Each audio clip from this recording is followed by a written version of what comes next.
friend of mine sent me a recipe video for these 4-ingredient blueberry muffins that looked almost too good to be true. All they use is 2 mashed bananas, 1 cup peanut butter, 2 eggs, and a cup of blueberries. And just like that, you're supposed to have these amazing tasting blueberry muffins. No flour, no sugar, nothing. So I looked up the recipe, I looked at the comments, and then I got a little bit scared because the commenters were saying that they had tried it and it didn't taste very good or it didn't turn out well.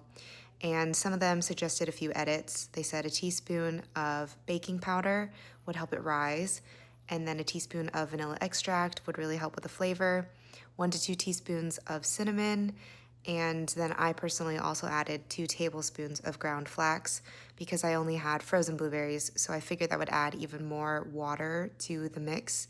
It comes out pretty thick, and this is what it looked like right before I popped it into the oven.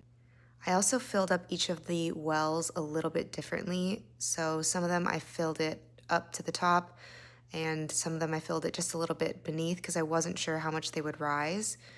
This is what they look like about 5 minutes into baking, and then this is what they looked like 15 minutes in. The recipe that I found said 15 to 20 minutes. I took mine out after 20, but the top of them was still a little bit seemingly undercooked, right about there. So then I popped it in for another 5 minutes. I would recommend probably somewhere between 20 to 25. This is how they turned out. I was really dubious. They do look a little bit more like an egg bite than they do muffins. You can tell by the texture of them. They just look more like an egg than a muffin because there's no flour in them.